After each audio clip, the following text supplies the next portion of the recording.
It's been a while since we've reported on the murder of a cab driver, but on Tuesday night, popular Ghanaian taxi driver Emmanuel Ampomah, who is usually stationed across from the Carlos Memorial Hospital in his silver in color Toyota 4Runner SUV, was murdered by his fare. The 52-year-old picked up two men and was driving in the Buttonwood Bay area of the city, heading towards Seashore Drive, when surveillance footage picks up his passengers exiting the vehicle. Seconds later, the vehicle crashed into the drain near the fence of the Finstein Group property. Ampomah had been fatally stabbed inside his taxi by his fare. An 8-inch knife was retrieved from the driver's seat. Just after 8 p.m., police visited Seashore Drive, where upon arrival they observed a vehicle, and under the vehicle a male person was seen lying motionless.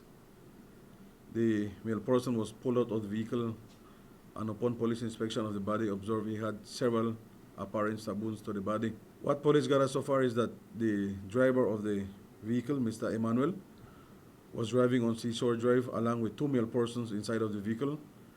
When the stab wounds were inflicted to him, he was taken to the hospital and he was pronounced dead on arrival at the hospital.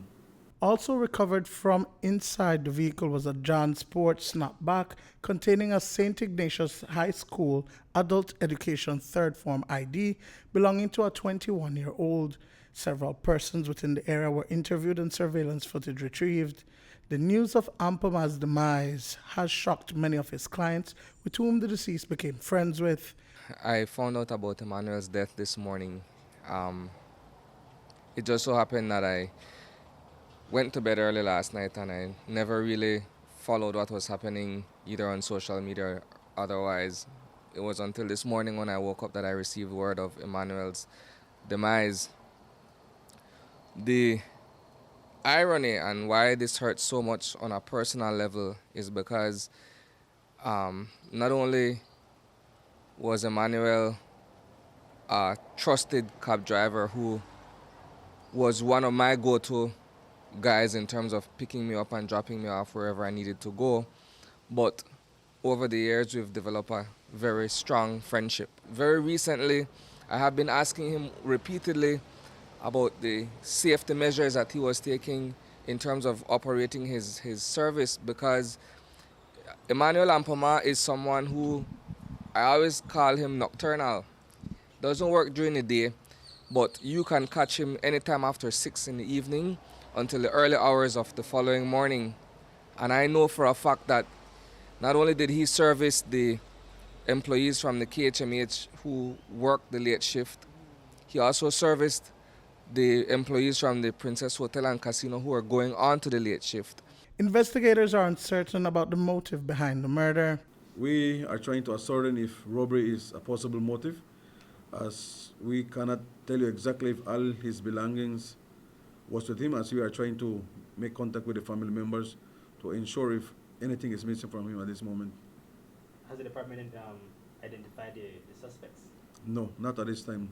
Ampomah had no relatives living in Belize. In fact, according to Isani Caetano, he never spoke of having a wife or children in the country. He resided on Chetamall Street and had an interest in politics and sports.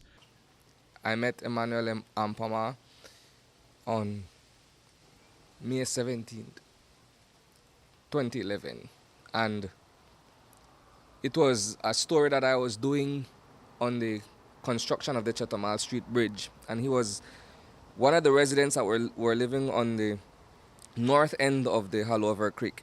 And so I recall him sharing his concerns about persons from the quote-unquote south side of Belize City using that artery to come over to this side to commit crime and violence. And while I met him in a professional capacity, I learned shortly thereafter that he was a cab driver who was stationed right by the KHMH. And so the convenience of having him a stone's throw away from where we work, whenever I needed a drop home, if I was at work late or if I needed to go anywhere, he was always the guy that was available, willing, and he never charged an arm and a leg. And what I can tell you about Emmanuel Ampomah is that He was a very friendly guy, very talkative if you get to know him. And so whenever I got in his cab, it was always either about politics. He was very much interested in Belizean politics, and he was always up to date with current events happening in the news and what have you. Sports was also his thing. Last night when you picked me up, the way I was walking towards him, right? He's my personal taxi driver. I was leaving work, walking towards his direction because I didn't call him because it was close by. I said, I'll just walk and catch him. And had it been a situation where I had a conversation with him going home, perhaps at least I would have rest comforted that, you know what, we were able to speak as friends based on what was happening and everything. Because I'm almost certain Emmanuel would have asked me about everything that happened yesterday, from the drug bust to the shootings and the stabbings. He would have known. And so he would have asked me what was going on in Belize. Dwayne Moody for News 5.